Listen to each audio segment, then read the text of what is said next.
Slow down, you move too fast. Gotta make the morning last. Kicking down the cobblestones, looking for fun, feeling groovy. Ba-da-da-da-da-da-dum, feeling groovy. Well, welcome everybody to the bridge, whether you're morning, afternoon, wherever you be. And we've got a great guest with us today, Ann Jones. And we're going to take our quote first. Sandy, you got a quote for us? I do. This is by Aristotle. It is during our darkest moments that we must focus to see the light. Okay, thank you. Well, Ann, welcome. And Ann and I met through my husband's cousin, Joe McGuire. And I've been wanting to have her on for a while. So finally, I captured her. And she's going to talk to us a little bit about grief and loss. She also has a business and a book that she's going to tell us a little bit about that is very fascinating. So, welcome, Ann. Thank you so much for coming on with us. And you have a very interesting grief and loss story. So, why don't you kind of dive in and tell us about it? Well, thank you for having me on, first of all. My name's Ann, and I've been through quite a bit of loss. So I guess I'll start at the beginning. In 2012, I lost my sister, my closest sister, that we talked on the phone multiple times every day, to a glioblastoma brain tumor. And she was 5 months from diagnosis to death. So we didn't have long. Wow. Um, that was uh, March 17th. So, Oh, coming up on the anniversary. and then 7 weeks later, my mom was a 22-year pancreatic cancer survivor, and that just does not happen. No. But my mother was just a force to be reckoned with, and she was wonderful. She was fun loving. And she would say, "Why doesn't God just take me since your dad?" I mean, he died in 2001 of a massive hemorrhage of the brainstem. So we lost him. That was the first person I'd really ever lost. I was 41. So um, she would say, "Why doesn't God just take me?" And I'd say, "Well, obviously you have something to teach me and the rest of us." I'm from a family of 5 girls, no boys, and we all tried to take care of her, and she was just wonderful patient.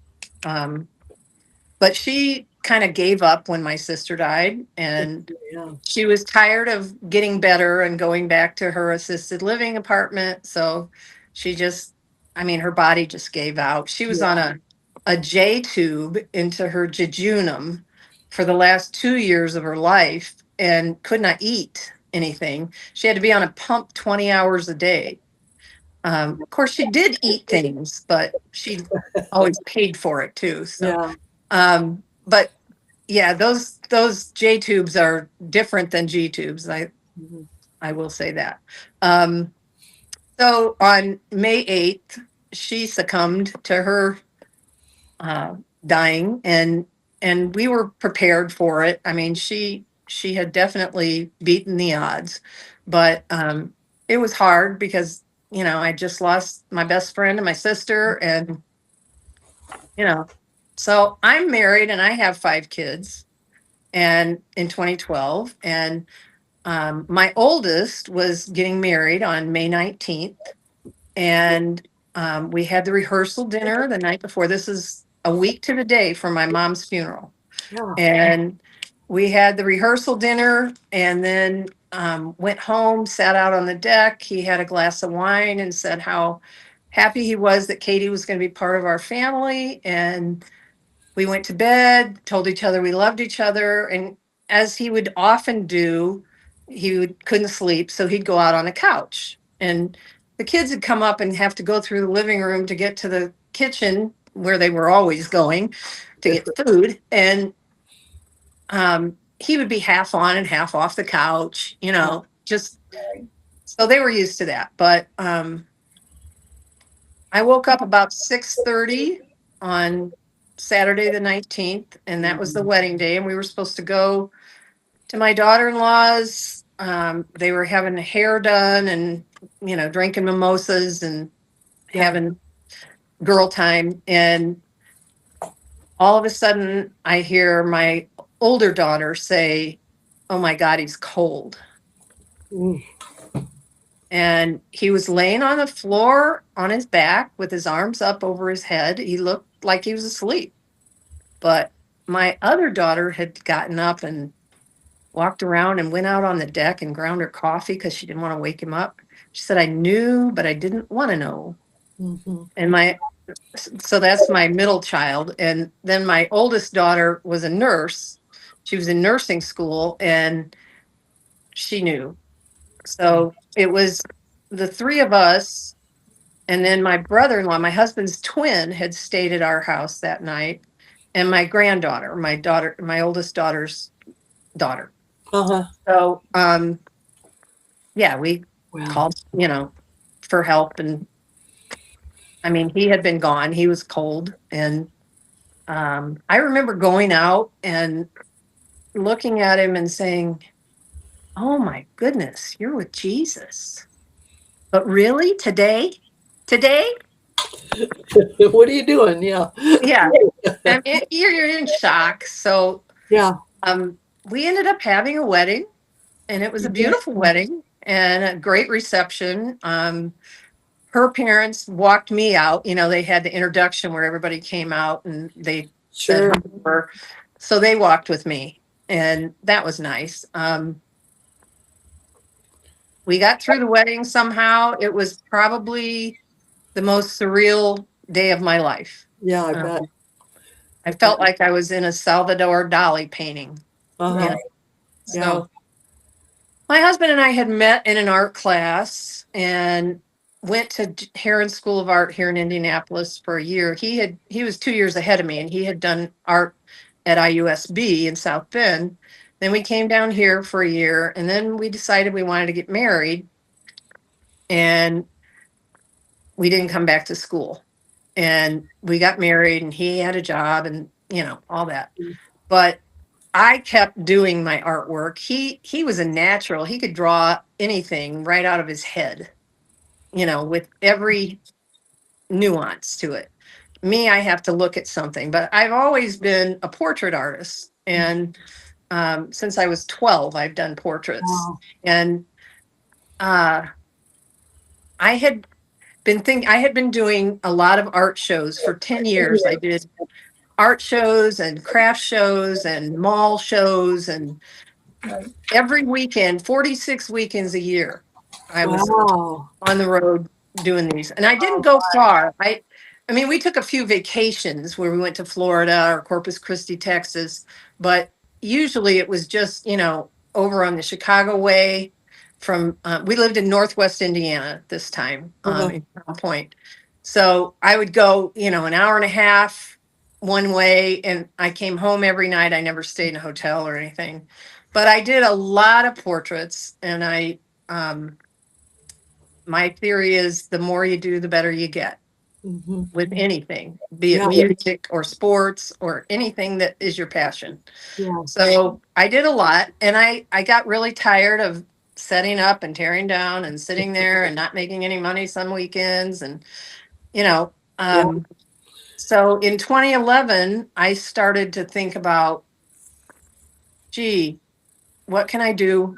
What do I want to do? And my friend is a nurse practitioner, and she said, "Oh, at our hospital, we have a thing called Flashes of Hope. It's a nonprofit where they fix up the kids and take pictures of them in black and white.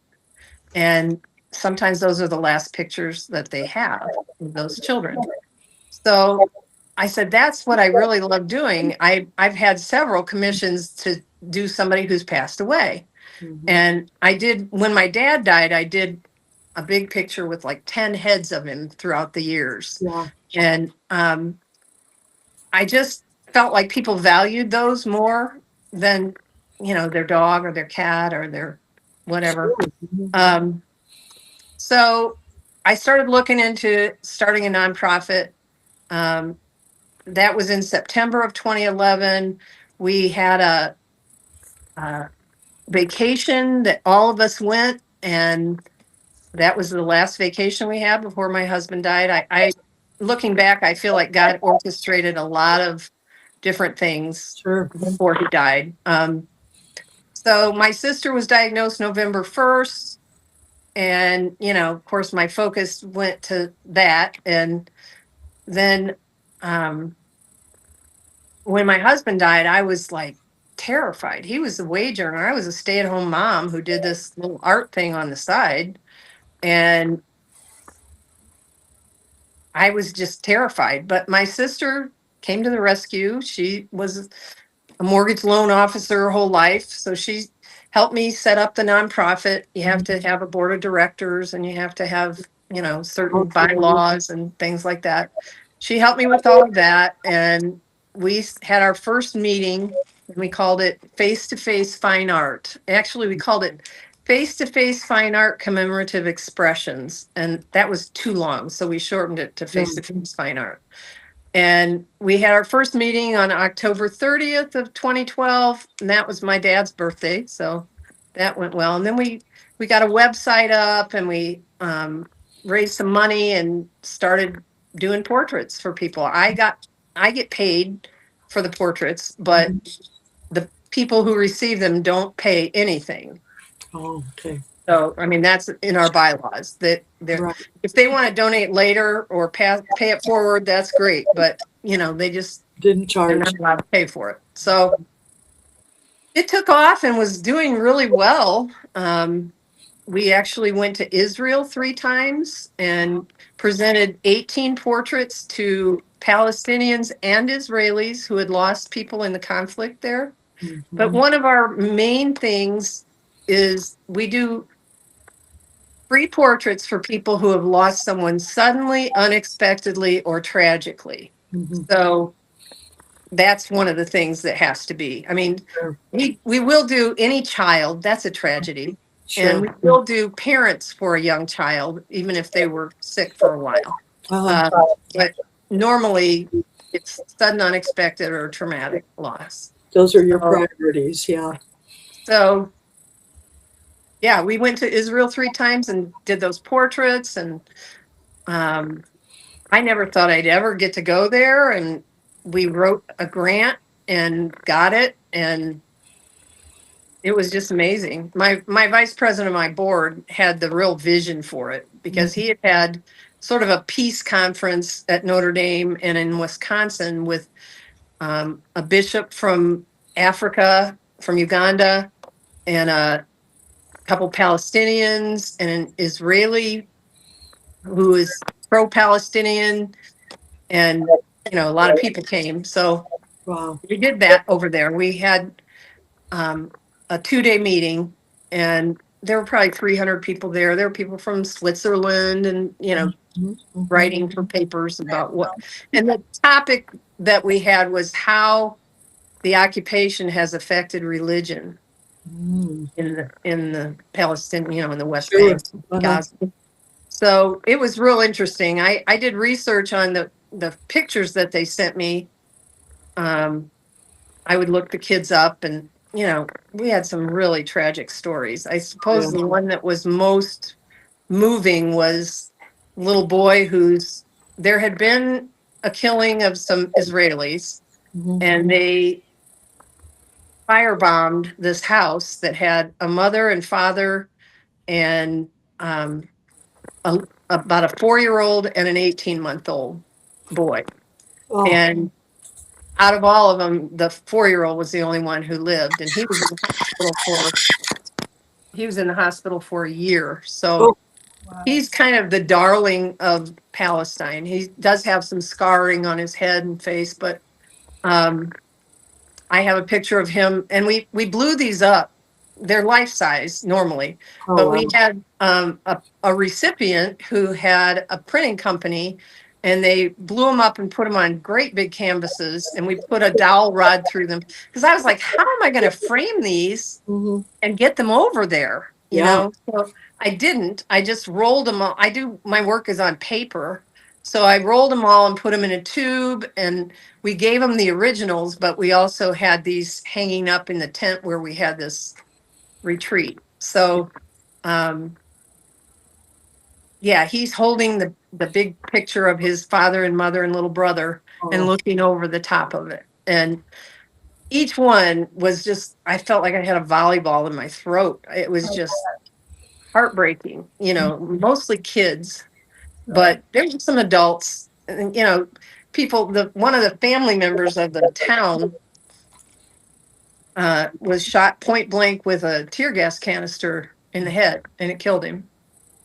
And, lots of stories like that. yeah. And at the time, we were saying they were probably killing 20 Palestinians to every one Israeli. Mhm.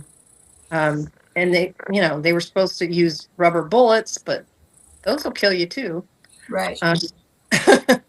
Yeah. So anyway, I started in a grief group shortly after my husband died, and it was really good. It was called Healing Hearts, I think.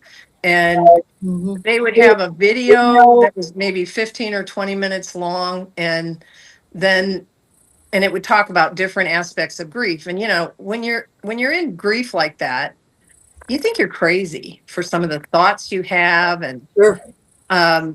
but they debunked all that, and made you know that you were normal, Yeah. and that this was a normal process. And then they would break into small groups of, like, of the loss of a spouse, the loss of a child, a suicide, addictions, whatever. Mhm.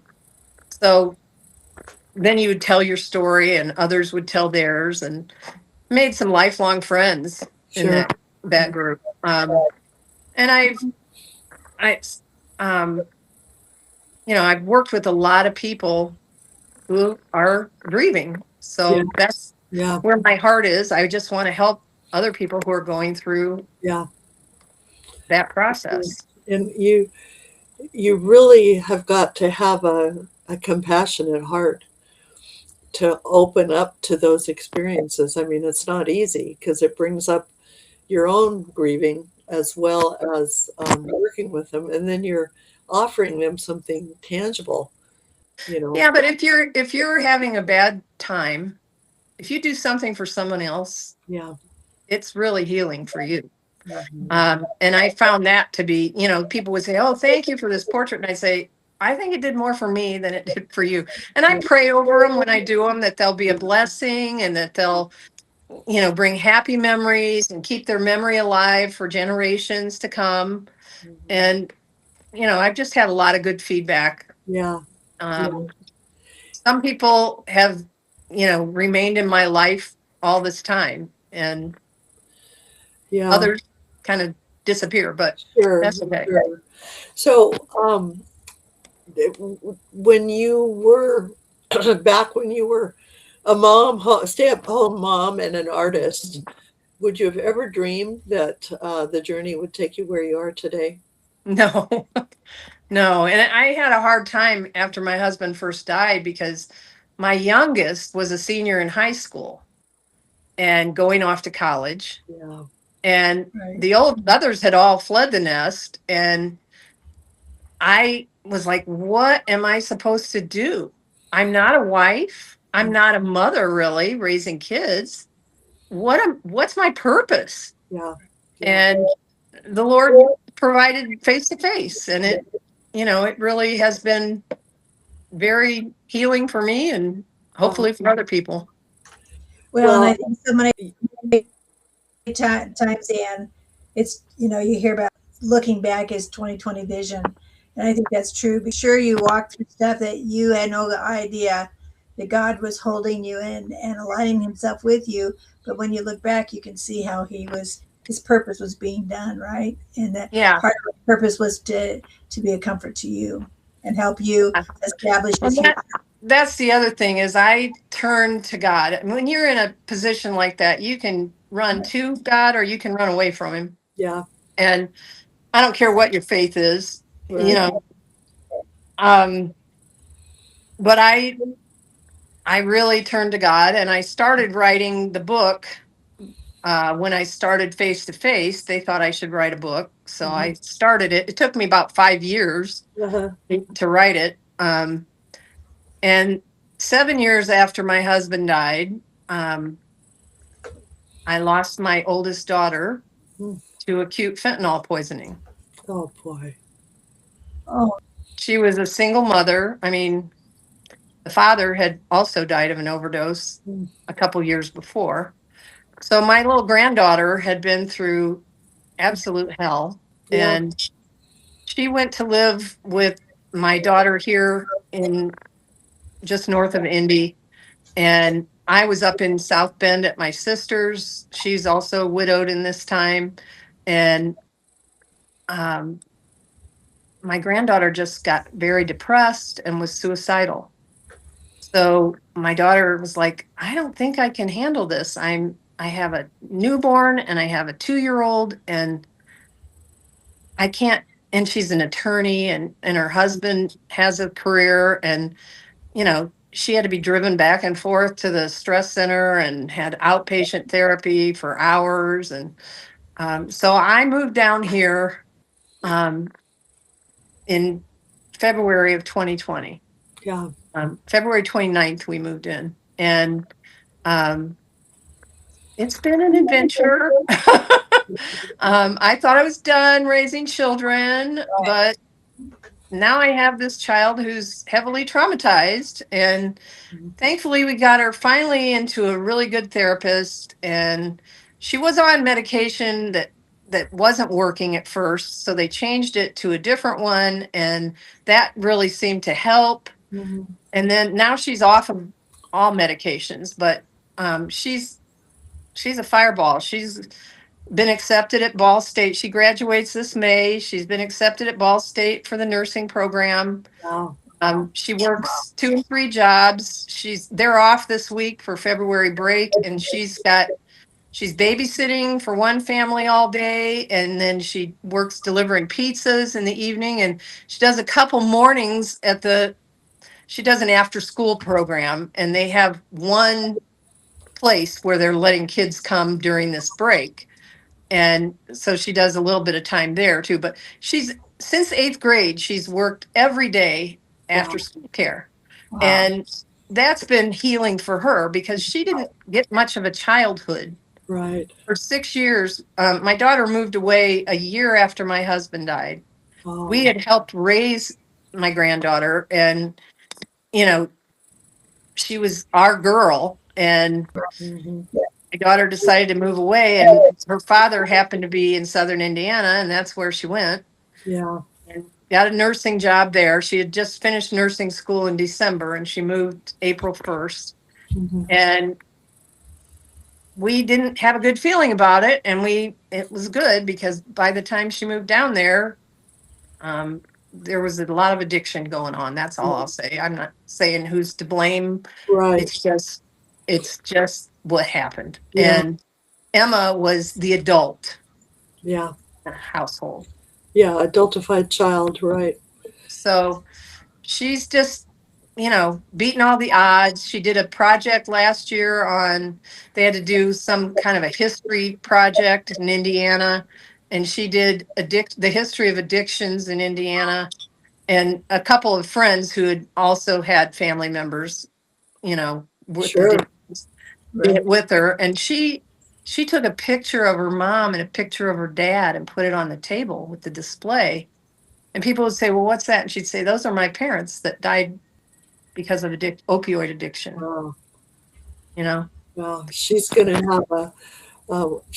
have a dynamic career as a nurse. I hope so. Yeah.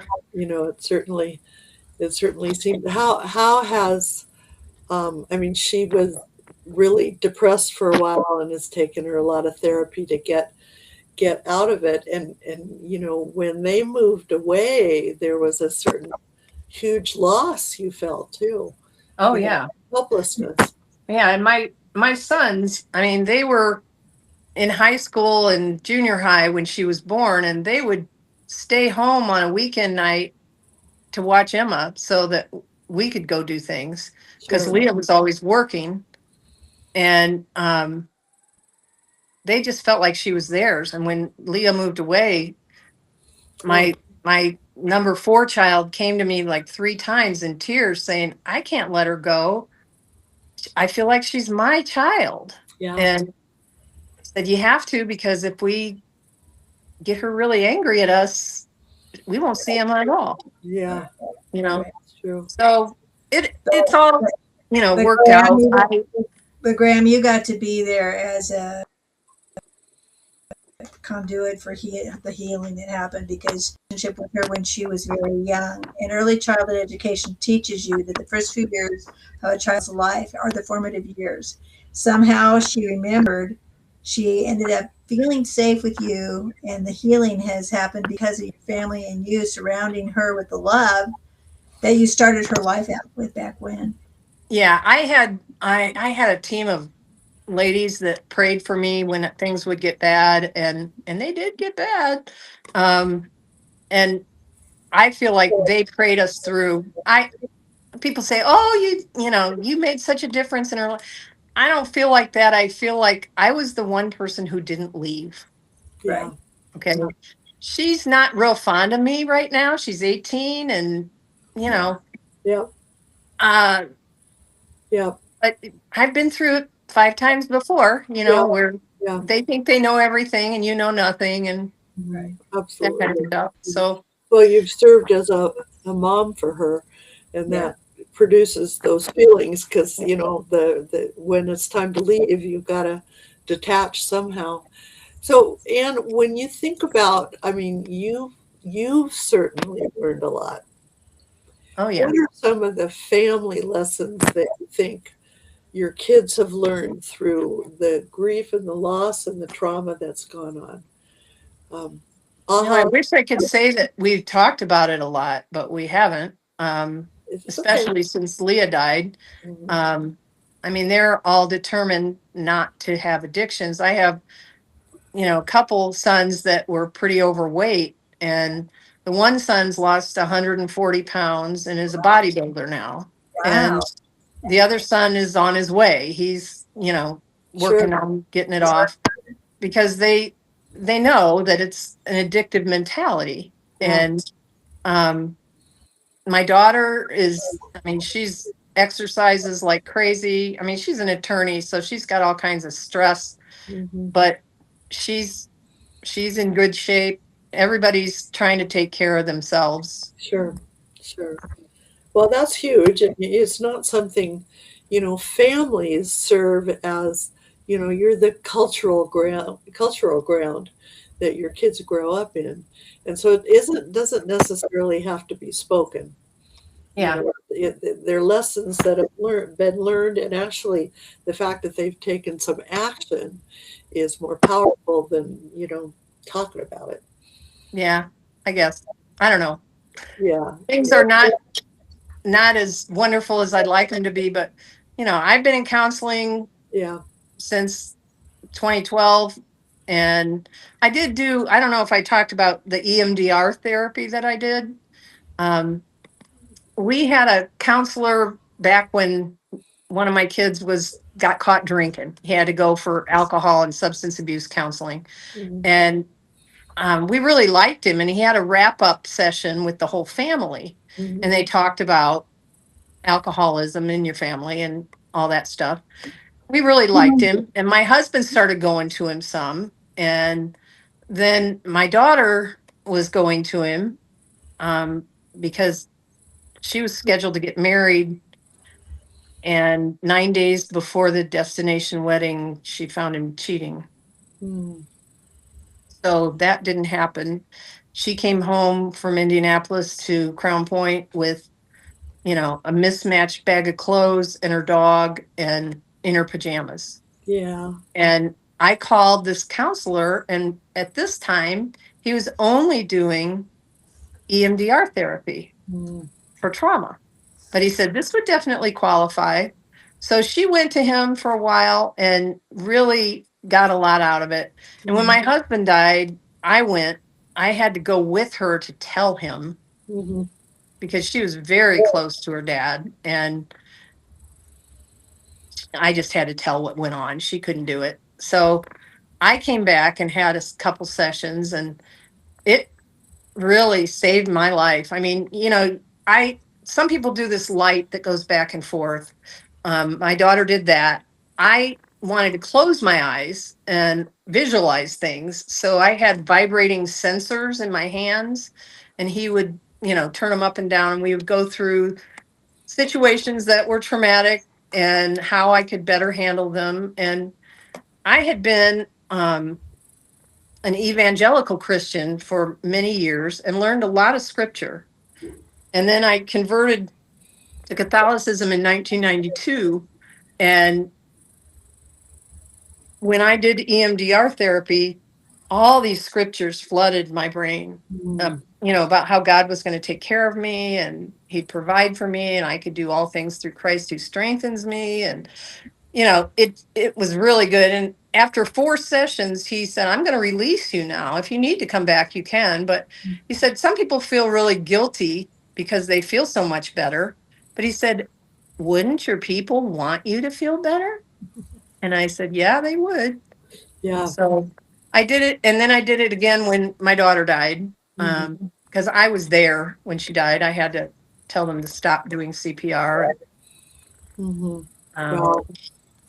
Well, I'm thinking that one of your legacies that you're leaving is that you stayed.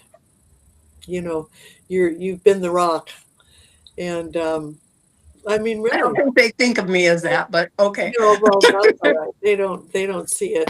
You know what I mean? You've persevered through it, and you've stayed, and you haven't left when the trauma got big. I mean, that's Yeah. huge. A lot of people abandon, and you haven't done that. Right. I mean, God was with me all the way. And I go to what's called adoration in the Catholic Church, and I journal during that time and just tell God what's going on. Yeah. And then I listen, and it's a silent environment. Uh-huh. And I write down what I feel like he's saying to me. That's So he's the best therapist. Mhm. I'm Right. convinced of it. And and Yeah. it's made me, have some hopes and dreams for the future. And Yeah, that's great. So, Anne, Yeah. could you tell us what the acronym is for AMDR for those who haven't heard that? I haven't heard it before. Can you tell us what it means? eye movement desensitization reprogramming. Okay. So that's what they're tracking was the eye movements, and then Well, it's yeah. Yeah. Or the vibrating sensors. Some people do like the butterfly thing where they're tapping. tracking. Yeah. But it's just the whole rhythm thing that resets your nervous Sure. system. Sure. And it goes right along with the brain research they're doing about, the neurons and programming yourself to think in a different way rather than Right. we had a guy on just this morning that said you have choices whether to pivot or panic.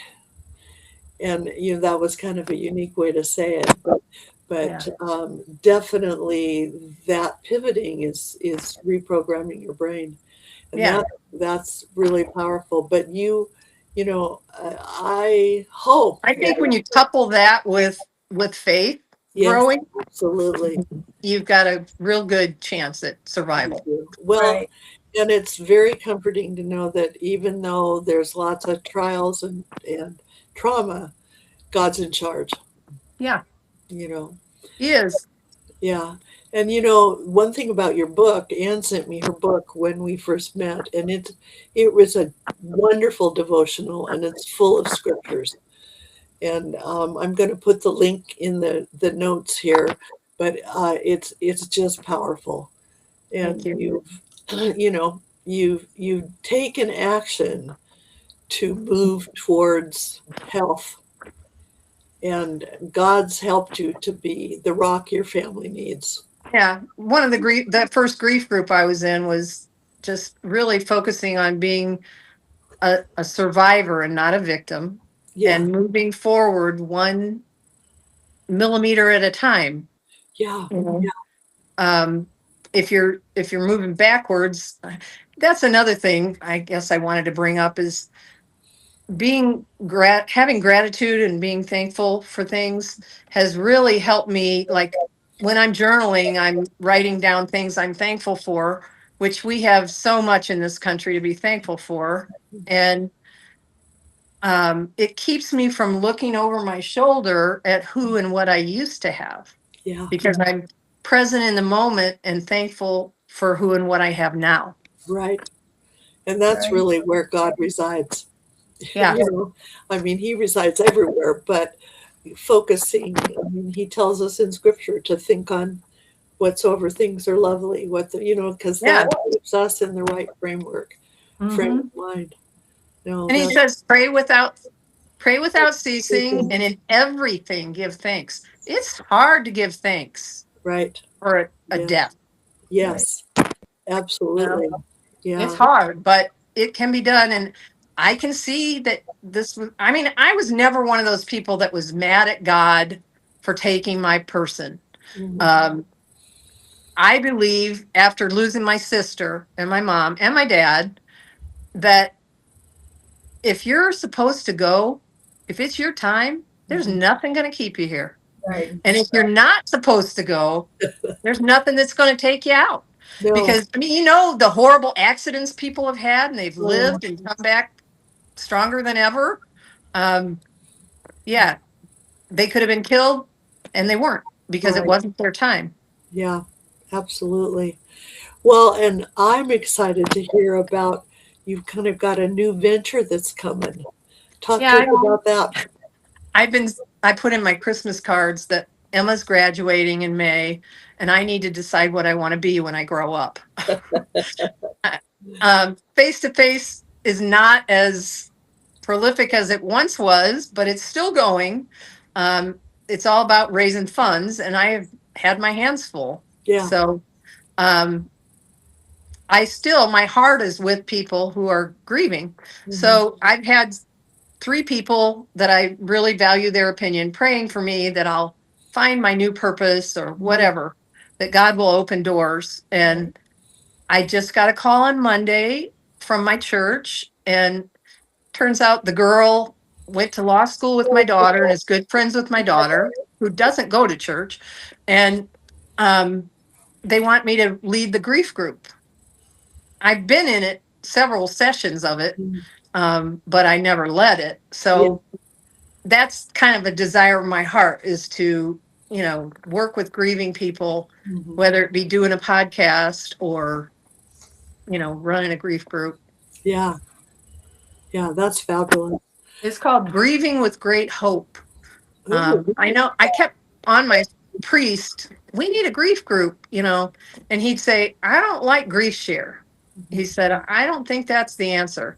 But at other churches, I started up this Grieving with Great Hope. Mhm. And it's a husband and wife who both lost their spouses, and they're both psychologists, and they talk about grief and all the stages of, what you experience. I told you I'm not big on the 5 stages of grief Right. for grievers, but I do think that there's a lot of commonalities that we go through. Yeah. As people who are grieving, and it's very nice to know that other people, Mhm. have been through the same thing. Right. And to hear their stories, the Yeah. stories connect us. Well, and I know you were talking about possibly looking for a co-host. And I'm going to tell you that I'm going to pray for that for you, but Yes. don't let us stop you, because Okay. you know what I mean? Yeah. We just I push don't know if I could just get on there and talk about me, No, you I don't have to. Invite people. You know what Yeah. I mean? Invite people. That's what we do. We bring people on Yeah. and we want to hear their stories. So then all you have to do is listen and ask questions.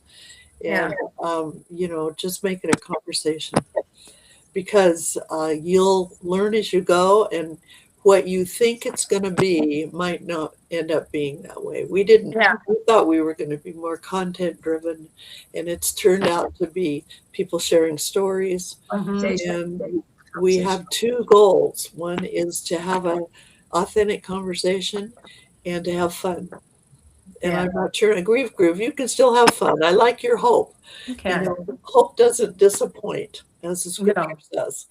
And so it's important to have hope. But just if you've got a inkling to do it, just go. Just go to one of those podcasts. I've spoken at several different places. I did with a team at my parish in South Bend or Mishawaka. We did 2 trauma retreats, and it focused on, we had a couple, myself and the priest, who all had traumatic stories, not always death, but Sure. we told our stories and just shared how God brought us through that, like Jonah and the whale. Yeah. And he called it Jonah. Jesus overcomes numbness, anger, and hatred. Oh, wow. So Yeah. I would like to do more of those. I've spoken at churches. I'd like to do more of that. You could do that on the podcast. Yeah. I would say we've got probably at least 10 or 15 people that have done their stories of grief on our podcast, and you can contact them. Yeah. You know what I mean? And I've got plenty, with all you've got plenty of people. Probably done 300 portraits. Yeah. Been 300. So just make it open, and don't worry about what the theme needs to be. I mean, you've already got a theme, but just that's awesome. I will be excited to hear about it.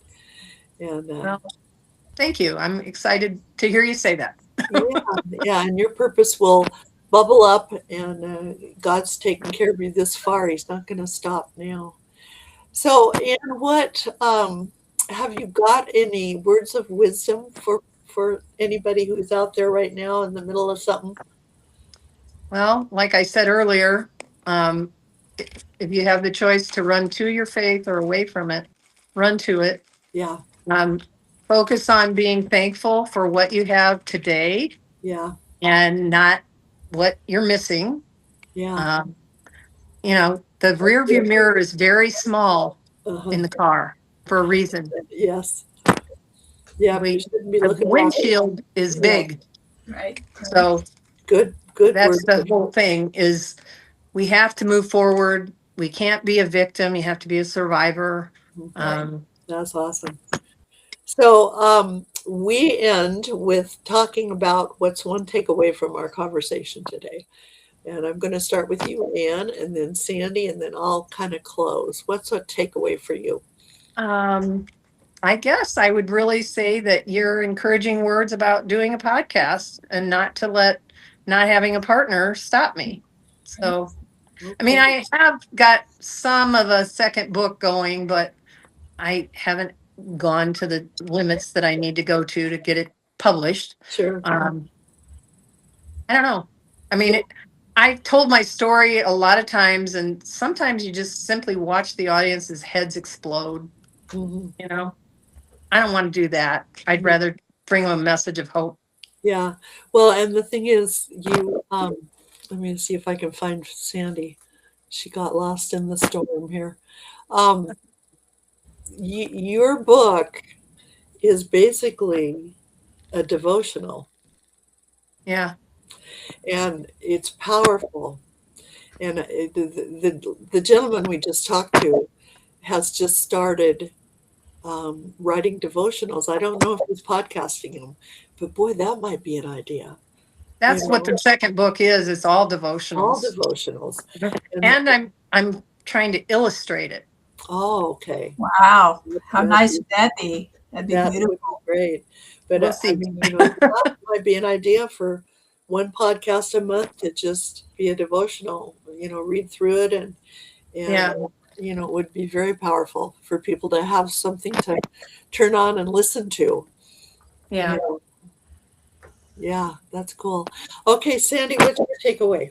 My takeaway is that I'm so impressed, and that the grief you have had to walk through has turned into a healing process for other people through taking care of your grandchild, to doing the portraits for face to face support groups. You are a treasure, and God is using you in a mighty way. Thank Yeah, you. absolutely. I'm taking away hope. Mhm. Your story um, is a story of woe, but it's a story of hope. Yeah. And you stay. You know that's who you are. And I have a feeling, besides the podcast, the your art is gonna start blooming again in Yeah. many I different I ways.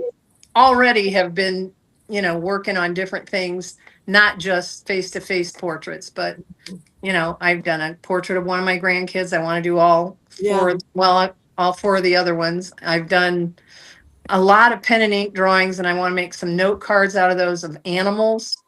Yeah. And they're funny. Uh-huh. The animal has a funny expression or is doing Uh-huh. something funny.